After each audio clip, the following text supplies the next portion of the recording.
Anatomy का मतलब क्या होता है? इंटरनल जो स्ट्रक्चर और फंक्शन के बारे में पढ़ेंगे। मॉर्फोलॉजी हम लोग आउटर स्ट्रक्चर के बारे में देखेंगे, एनाटॉमी हम लोग इंटरनल स्ट्रक्चर के बारे में देखेंगे, ठीक है। तो बेसिकली एनाटॉमी में हम लोग क्या करेंगे? सबसे पहले तो देखेंगे टिश्यू सिस्टम देखेंगे, टिश्यू सिस्टम, ठीक है। सबसे पहले we are discussing the type of tissue based on the type of cell present. मतलब टिश्यू किसको बोलते हैं? पहला बात, what is tissue? A group of cell when do a similar kind of function. एक ग्रुप ऑफ सेल जब एक particular function करता है, ठीक है, और भी अच्छे से बोलेंगे अ ग्रुप ऑफ सेल जिसका ओरिजिन सेम हो और वो एक पर्टिकुलर काम करता है, एक पर्टिकुलर फंक्शन करता है, उसको हम लोग क्या बोलेंगे? टिश्यू बोलेंगे। क्लियर? तो अब ये तो इसका मतलब टिश्यू में क्या ग्रुप का सेल अलग है। जैसे सोचिए यहाँ पे एक ग्रुप ऑफ सेल है, ठीक है, लेकिन ये क्या है? ये क्लास 11 का बैच है। क्लास 12 के बैच में सेल, ग्रुप ऑफ सेल अलग हो जाएगा, ग्रुप ऑफ स्टूडेंट अलग हो जाएगा। तो ग्रुप ऑफ स्टूडेंट के ऊपर डिपेंड करके हम लोग बैच का नाम अलग रखते हैं, क्लास 11 अलग, क्लास 12 अलग, ग्रुप अलग, ठीक है, ऐसा करेंगे। अब क्या है? So let us know, consider how tissue very and depend on their location in the plant body. तो हम लोग क्या करेंगे? जो टिश्यू सिस्टम है किसके ऊपर मतलब अलग-अलग डिफरेंशिएट करेंगे कि उसका लोकेशन कहां पे है और फंक्शन क्या इसके ऊपर डिपेंड करेंगे, ठीक है। तो क्या है? तो यहाँ पे बेसिकली क्या कर रहा है? लोकेशन के ऊपर डिपेंड, लोकेशन के ऊपर डिपेंड करके उसको अलग-अलग पार्ट में डिवाइड किया जा रहा है। Their structure and function would also be dependent on location। मतलब कोई भी टिश्यू में जो सेल का गुच्छा है, वो सेल का गुच्छा किस जगह में लोकेटेड है, उस जगह के ऊपर डिपेंड करके उसका स्ट्रक्चर अलग होगा, उसका फंक्शन अलग होगा। हम लोग देखेंगे जो एकदम बाहर में एपिडर्मिस में जो सेल है उसका स्ट्रक्चर फंक्शन अलग होगा, जो ग्राउंड टिश्यू है उसका स्ट्रक्चर फंक्शन अलग होगा। समझ में आया ना बात? ठीक है। अब क्या है? These are, जैसे क्या होगा? On the basis of ये हो गया, on the basis of their structure and location, there are 3 types of tissue system। तो क्या हुआ? मैंने क्या बोला? 3 टाइप का टिश्यू होता है। क्या क्या? These are epidermal tissue system, ground tissue system, इसका और नाम है fundamental। ग्राउंड टिश्यू का दूसरा नाम क्या है? fundamental tissue system और vascular और contacting tissue system। ये बेसिकली आज हम लोग पढ़ेंगे। क्या देखेंगे? सबसे पहले क्या स्टार्ट करेंगे? Epidermal tissue system. एपिडर्मल मतलब एपिडर्मिस मतलब outer layer of our body, ठीक है, यहाँ पे प्लांट का बॉडी। तो क्या epidermal tissue system forms the outermost covering of the whole plant body. पूरा प्लांट का जो आउटर मोस्ट कवरिंग है ये कौन बनाएगा? ये बनाएगा हमारा epidermal tissue system. Epidermal tissue system में कैसा कैसा सेल रहेगा? एपिडर्मल सेल रहेगा, स्टोमाटा रहेगा और क्या रहेगा? Epidermal appendage. एपेंडेज मतलब क्या होता है? सोचिए एक सेल है, ये सेल ऐसे बाहर की तरफ निकला हुआ है, समझ रहे हैं बात? ऐसे बाहर की तरफ निकला हुआ है तो उसको बोलते हैं एपेंडेज। तो क्या क्या रहेगा? एपिडर्मल सेल, स्टोमाटा और एपिडर्मल एपेंडेज। ये एपिडर्मल एपेंडेज 2 तरीके का होता है, ट्राइकोम्स और हेयर्स, मतलब रूट हेयर्स। ट्राइकोम्स किसको बोलते हैं? स्टेम हेयर को बोलेंगे और रूट हेयर क्या बोलेंगे? हेयर्स यहाँ पे लिखा हुआ है, ठीक है। याद रखना है, हम लोग बातों करते देख लेंगे कि ट्राइकोम्स मतलब स्टेम हेयर क्या होता है? मल्टी सेलुलर होता है, बहुत सारा सेल रहता है, मगर रूट हेयर यूनिसेलुलर होता है, उसमें एक ही सेल से रूट हेयर बनता है। समझ में आया बात? ओके। तो epidermis is the outer most layer of the primary plant body. मैंने बोल दिया क्या है? ये आउटर मोस्ट लेयर है। It made up of elongated compactly. ये कैसे बना है?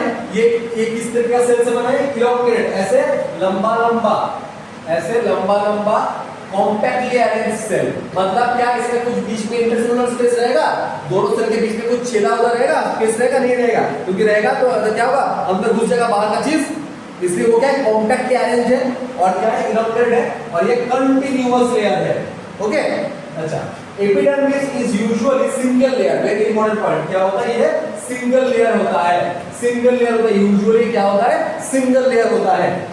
Epidermal cell are parenchymatous with a small amount of cytoplasm lining in the cell wall and large vacuole। मतलब क्या होगा? एक बात देख, एपिडर्मल सेल कैसे होता है? कौन सा सेल से बना हुआ रहता है? पैरेन्काइमाटस सेल से बना हुआ रहता है, पैरेन्काइमा, जिसके अंदर क्या रहेगा? बहुत स्मॉल अमाउंट ऑफ साइटोप्लाज्म रहेगा, ठीक है। क्या रहेगा? स्मॉल अमाउंट ऑफ साइटोप्लाज्म रहेगा और क्या रहेगा? लाइनिंग क्या? उसका लाइनिंग में क्या है? सेल वॉल रहेगा। प्लांट सेल से बाहर निकलेगा, सेल वॉल रहता है और प्लांट सेल में उस सेल में क्या पड़े? एक बड़ा सा वैक्यूल रहता है, ठीक है। तो क्या रहेगा? यहाँ पे लार्ज वैक्यूल रहेगा। The outside of the epidermis is often covered with a waxy thick layer called cuticle। तो एपिडर्मिस का इसके बाहर में एक वैक्सी लेयर रहेगा, इसको क्या बोलेंगे? इसको हम लोग बोलेंगे क्यूटिकल। ठीक है, क्यूटिकल बोलेंगे, ठीक है, which prevent the loss of water। तो ट्यूब से काम करता है क्यूटिकल, क्या करेगा, वाटर को बाहर में निकालने नहीं देगा, मतलब जो अंदर का वाटर है वो अंदर रख देगा, वाटर का लॉस को रोकेगा, ठीक है। तो क्यूटिकल क्या है, एपिडर्मिस के बाहर का लेयर है, एक वैक्सी लेयर है जो क्या करता है, वाटर का लॉस को रोकता है। Okay, next, cuticle is absent in root. एक बात बोल, रूट का काम क्या काम है, वाटर को एब्सॉर्ब करना, वाटर को मिनरल को एब्सॉर्ब करना। अगले रूट का रूट के बाहर में वैक्स का लेयर लगा दिए, पानी घुसेगा अंदर नहीं घुसेगा, तो क्यूटिकल क्या होगा, रूट में नहीं रहेगा। क्लियर है बात? अच्छा, और क्या है, अब स्टोमाटा के बारे में लेते हैं, एपिडर्मल सेल के बारे में लेते हैं, स्टोमाटा के बारे में। Stomata are structure present in the epidermis of leaves. अब क्या है, स्टोमाटा के बारे में अगर हम देखें तो स्टोमाटा क्या है, स्टोमाटा लीफ की एपिडर्मिस में मौजूद एक स्ट्रक्चर है, ठीक है। तो क्या है, the stomata are the structure present in the epidermis of the leaves.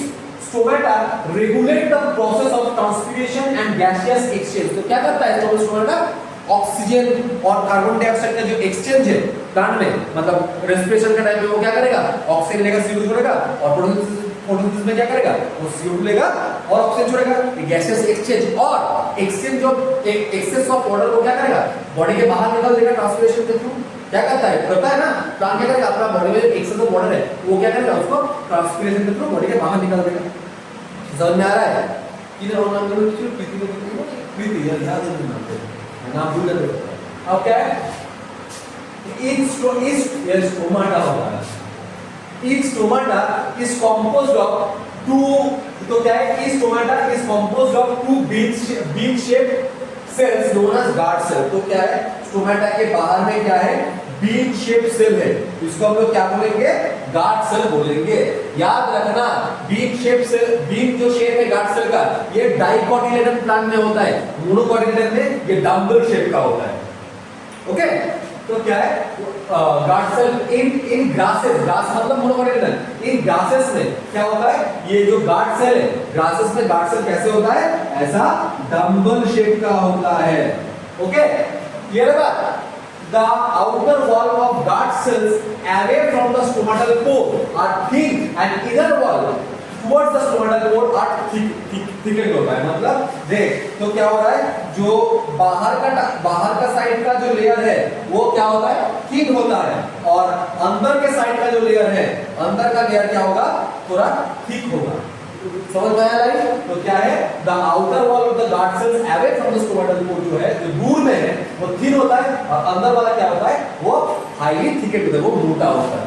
Okay, next, the guard cell possess chloroplast and regulate the opening and closing of stomata. तो क्वेश्चन देगा कि गार्ड सेल में क्लोरोप्लास्ट रहेगा, तुम लोग बोलोगे कि ना गार्ड सेल में क्या है, क्लोरोप्लास्ट रहेगा, क्लोरोप्लास्ट जगह में रहता है, ग्राउंड टिश्यू में रहता है, ठीक है, मेसोफिल सेल में रहता है, तो वहां पे नहीं रहेगा, हम लोग को यही लगेगा। लेकिन गार्ड सेल में क्लोरोप्लास्ट रहेगा, और गार्ड सेल क्या करेगा, opening and closing of stomata, जो पोर है, जो एपर्चर है, छेद है, उसको रेगुलेट करेगा। कैसे रेगुलेट करेगा, इस सोच की यहाँ पे ये हमारा गार्ड सेल है। अब क्या होगा, अगर गार्ड सेल में ये गार्ड सेल है, अब अगर यहाँ पे पानी घुस गया तो क्या गार्ड सेल खुल जाएगा, स्टोमाटल पोर ओपन हो गया। अब अगर पानी निकल गया तो ये सिकुड़ जाएगा, स्टोमाटल पोर क्लोज हो गया। तो गार्ड सेल के अंदर वाटर का घुसना या निकलना के ऊपर डिपेंड करके क्या होगा, स्टोमाटल पोर ओपन होगा या फिर क्लोज होगा। अगर वाटर घुसेगा तो क्या होगा, स्टोमाटल पोर ओपन हो जाएगा, फिर गार्ड सेल खुल जाएगा, उसका एपरेचर खुल जाएगा, तो क्या होगा, हमारा स्टोमाटल पोर ओपन हो जाएगा। अगर पानी निकल गया तो क्या होगा, स्टोमाटल पोर क्लोज हो जाएगा। ओके, तो क्या हो रहा है, हाँ, sometime a few epidermal cell in the vicinity of the guard cell become specialized their shape and size called subsidiary cell। देखिए वाला क्या होता है, गार्ड सेल के बाहर में क्या होता है, कुछ एपिडर्मल सेल ऐसा होता है जो क्या करता है, थोड़ा सा मॉडिफाइड हो जाता है, और क्या करेगा, वो क्या बन जाता है, कुछ स्पेशल स्ट्रक्चर डेवलप होता है उसके अंदर, वो क्या बनेगा, सब्सिडियरी सेल बनेगा। ओके, द स्टोमाटल एपरेचर, जो छेद है, तो जो छेद है यहाँ पे, ये जो छेद है, ये क्या होगा, the stomatal aperture, guard cell and the surrounding subsidiary cell together called stomatal apparatus। तो stomatal apparatus में तीनों चीज आता है, क्या आएगा, stomatal aperture आएगा, तो छेद आएगा, उसके बाहर का गार्ड सेल आएगा और क्या आएगा सब्सिडियरी सेल। ये तीनों मिलकर क्या बनाता है स्टोमेटल एपरेटस बनाता है। ओके, ये गार्ड सेल है, ये बाहर का ये सब्सिडियरी सेल है और अंदर में ये छेद जो है स्टोमेटल एपरेटस। क्लियर है बात? अच्छा,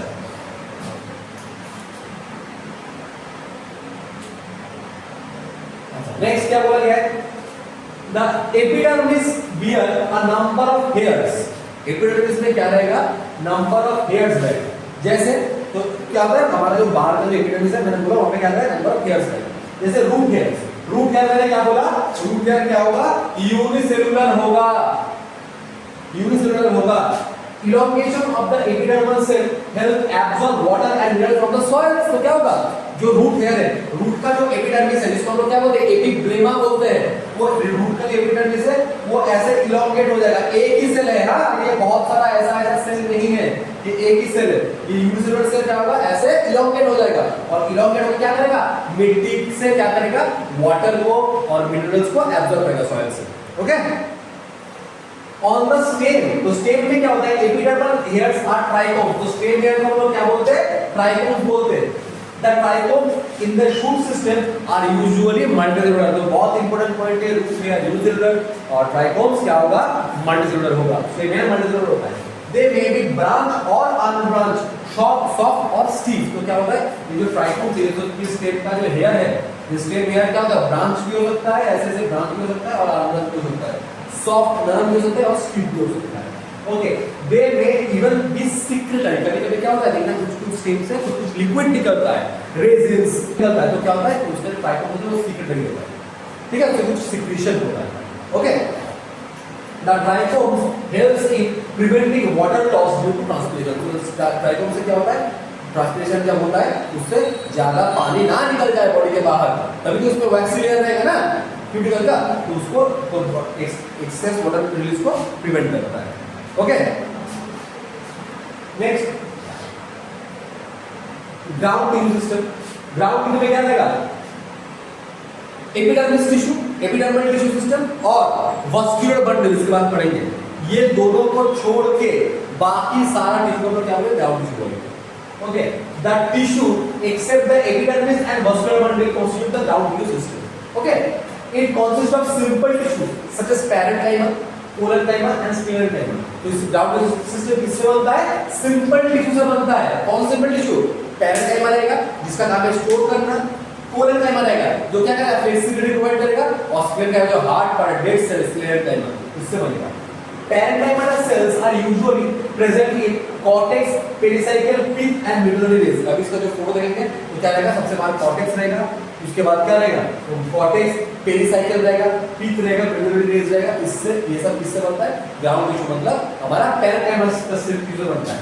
the primary step in primary step and root, तो जब एक रूट नया होता है, प्राइमरी होता है, बच्चा होता है, ग्रीन का स्टेप होता है, उसमें क्या रहता है? ये पैरेंकाइमा टिश्यू क्या बनेगा? कॉर्टेक्स बनेगा, पेरिसाइकल बनेगा, पीथ बनेगा, मेडुलरी रेज बनेगा। ओके, इन लीव्स जो पत्ते में ये ground tissue consists thin wall chloroplast content and is called mesophil। मतलब पत्ते में जो ग्राउंड टिश्यू रहता है उसमें क्या रहता है? thin wall का क्लोरोप्लास्ट रहता है और उसको हम लोग क्या बोलते हैं? मेसोफिल सेल बोलते हैं। ओके,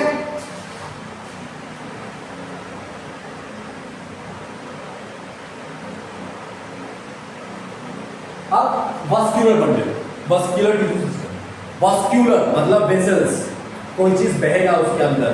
क्या है वस्कुलर बंडल में? जाइलम और फ्लोएम। ओके, तो the vascular tissue system consist of complex tissue. Vascular tissue किससे बनता है? कॉम्प्लेक्स टिश्यू क्यों बोल रहे हैं? क्योंकि अलग अलग टाइप का टिश्यू बनता है। जाइलम में हम लोग देंगे trachea, xylem parenchyma, xylem fibre. Phloem में हम लोग क्या देंगे? हम लोग देंगे कि सिव ट्यूब, ठीक है, companion cell, phloem fibre, phloem parenchyma. तो अलग अलग अगर सेम टाइप ऑफ सेल से बनता कोई टिश्यू तो उसको क्या बोलेंगे? और बोले सिंपल टिश्यू। और अलग अलग टाइप ऑफ सेल से बनेगा तो क्या बोलेंगे? Complex tissue. काम नहीं करेगा, सेल तभी टिश्यू है, पर्टिकुलर काम करता है। जैसे the xylem and phloem together consist of vascular bundle. मैंने बोला नहीं बोला इन डाइकोटिलेडन, डाइकोटिलेडन का जो स्टेम है, in dicotyledon stems cambium is present between the phloem and xylem. Very important point. क्या मैं बोल रहा हूं कि कैम्बियम क्या है? हम लोग जब प्लांट ग्रोथ पढ़ेंगे ना चैप्टर, तब हम लोग देखेंगे कि क्या होता है। पहले बनता है मेरिस्टेमेटिक सेल, जो एपेक्स में रहता है या फिर लैटरल में या फिर इंटरकैलरी रहता है मेरिस्टेमेटिक सेल। मेरिस्टेमेटिक सेल क्या करता है, ऐसा सेल जो कि डिवाइड करता है, इसका सेल डिवीजन होता है, ठीक है। अब मेरिस्टेमेटिक सेल डिवाइड करके बहुत सारा नया सेल बनाएगा, उसमें से कुछ सेल क्या करेगा, डिवाइड करने का क्षमता को खो देगा, कुछ सेल क्या करेगा, डिवाइड करने का क्षमता को खो देगा, lose the ability to divide. तो वैसा सेल को हम लोग बोलेंगे, क्या बोलेंगे, परमानेंट सेल, और वह एक पर्टिकुलर काम करने लगेगा। जैसे पैन में बोलेगा हम स्टोरेज करेंगे, ठीक है, कोल्ड टाइम में बोलेगा हम फ्लेक्सिबिलिटी देंगे, एक पर्टिकुलर काम करेंगे। इसको बोलते हैं डिफरेंशिएशन, एक डिवाइड करने का छोड़ के एक पर्टिकुलर काम करने लगा। लेकिन कुछ टाइम में क्या देखा जाता है, कभी कभी हम लोग क्या देखेंगे कि जो परमानेंट टिश्यू था, मतलब कौन सा टिश्यू, कौन सा सेल जो डिवाइड करना भूल गया था, वो फिर से डिवाइड करने लगता है, ठीक है। तो क्या हुआ, डिफरेंशिएशन, जो एक डिफरेंशिएशन हुआ था उसका वो हट चुका है, उसको बोलेंगे डी डिफरेंशिएशन। तो वो फिर से क्या बन जा रहा है, फिर से मेरिस्टेमेटिक टिश्यू बन जा रहा है। तो अगर परमानेंट टिश्यू के पास डिवाइड करने का एबिलिटी जो खो चुका था, वो अगर फिर से आ जाए, उसको बोलेंगे डी डिफरेंशिएशन, और वो वाला परमानेंट टिश्यू बन जाएगा मेरिस्टेमेटिक टिश्यू। मगर कैसा मेरिस्टेम, वो तब बन जाएगा सेकेंडरी मेरिस्टेम। कैसा बन जाएगा, सेकेंडरी मेरिस्टेम। समझ में आ रहा है बात। तो ये क्या करेगा, फिर से क्या करेगा, डिवाइड करेगा, सेकेंडरी मेरिस्टेम। फिर से अगर डिवाइड करने का क्षमता खो दिया तो वो क्या बनेगा, सेकेंडरी परमानेंट टिश्यू, उसको बोलेंगे री डिफरेंशिएशन। ये लोग पढ़ेंगे, प्लांट कोर्स में पढ़ेंगे, ठीक है।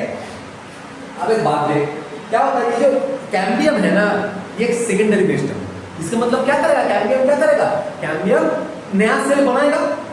मेरिस्टेम मतलब क्या, सेल डिवाइड करेगा ना, तो कैम्बियम से क्या होगा, नया सेल बनेगा।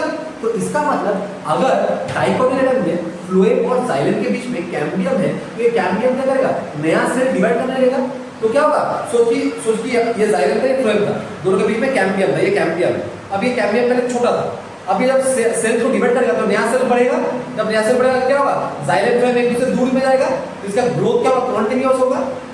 ये क्या बोला, समझ में आ रहा है बात। तो इसका ये जो वास्कुलर सिस्टम है, ये क्या है, ओपन टाइप है।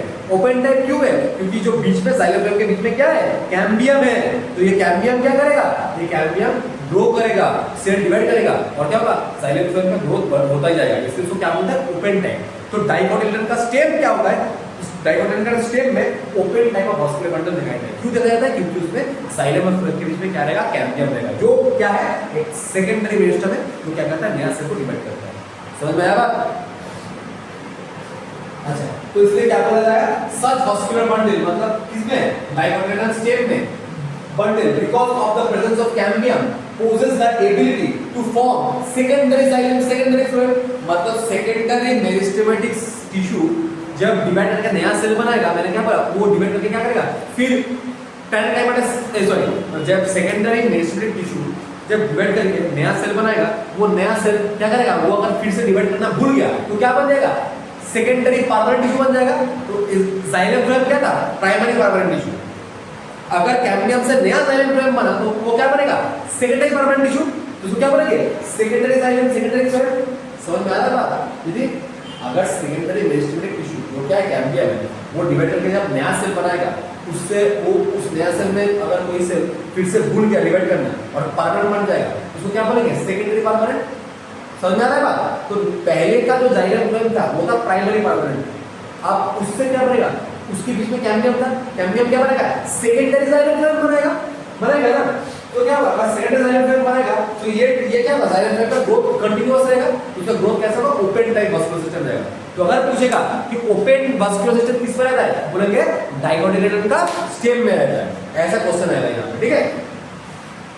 इन द अगर मोनोकोटिलेडन में बोलेंगे, मोनोकोटिलेडन में जाइलम फ्लोएम के बीच में कोई भी कैम्बियम नहीं रहता है। कैम्बियम नहीं रहेगा तो सेकेंडरी जाइलम फ्लोएम नहीं बनेगा, उसका ग्रोथ क्या हो जाएगा, कंटिन्यू नहीं रहेगा, क्लोज हो जाएगा। इसलिए मोनोकोटिलेडन में हम लोग क्या बोलते हैं, क्लोज बोलेंगे। When xylem and phloem within a vascular bundle are arranged in an alternate manner along with different radii, the arrangement is called radial. Such in roots क्या हो रहा है, बात देख, बहुत अच्छे से देख। ये बात देख, ये जाइलम, ये फ्लोएम, ठीक है। एक बात देख, यहाँ पे क्या हो रहा है, ये अगर सेंटर है तो सेंटर में देख, जाइलम अलग रेडियस में है और फ्लोएम अलग रेडियस में है ना। मैं क्या बोल समझ में आ रहा है बात। यहाँ पे देख सेंटर से अलग रेडियस में जाइलेम है, फ्लोएम अलग रेडियस में, ठीक है। तो जाइलेम और फ्लोएम अगर अलग रेडियस में रहेगा उसको हम लोग बोलेंगे रेडियल। क्या बोलेंगे उसको हम लोग बोलेंगे रेडियल टिश्यू सिस्टम, ठीक है। जैसे रेडियल वास्कुलर टिश्यू सिस्टम कहां पे लगाया है, रूट्स में लगाया है, ठीक है। तो क्या है रूट्स में क्या रहेगा, जाइलेम और फ्लोएम दोनों अलग अलग रेडियस में रहेगा। समझ में आ रहा है बात। R for roots, R for radius, okay. अच्छा क्लियर बात, R for roots, R for radial. अच्छा next, in conjoint type of vascular bundle the xylem and phloem, मैं पे नहीं है बोल रहा हूं कहां गया, हां, in conjoint type of vascular bundle the xylem and phloem in conjoint type of vascular bundle the xylem and phloem are jointly situated along the same radius of the vascular bundles। जैसे क्या काम होगा, जैसे such vascular bundles are common in stem and leaves। तो root में क्या था, radial vascular bundle, और conjoint vascular bundle कहां पे, स्टेम और लीव्स में। ये कैसा होता है, सोच कि यहाँ पे ऐसा रिसेप्टर है, ऐसे रहेगा यहाँ पे जाइलेम जाइलेम जाइलेम जाइलेम, ठीक है। अब एक ही रेडियस में यहाँ पे फ्लोएम फ्लोएम फ्लोएम फ्लोएम, देख एक ही रेडियस में जाइलेम फ्लोएम है ना, हाँ एक ही रेडियस में, हाँ जाइलेम फ्लोएम है। तो उसको क्या बोलेंगे, एक ही रेडियस में जाइलेम फ्लोएम रहेगा, उसको क्या बोलेंगे, कॉन्जॉइंट है, दोनों क्या है, कॉन्जॉइंट। समझ में आया बात, ठीक है। अच्छा, the conjoint vascular bundle usually have phloem located on the outer side of xylem। तो क्या है, फ्लोएम कहां पे है, जाइलेम के बाहर में है, याद रखेगा बात। तो क्या होगा, तो फ्लोएम कहां पे रहेगा, conjoint में, जाइलेम के आउटर साइड में रहेगा। तो the conjoint vascular bundle usually have the phloem located only on the outer side of xylem। Clear है। अच्छा, ये हो गया हमारा तीनों टिश्यू सिस्टम, ठीक है।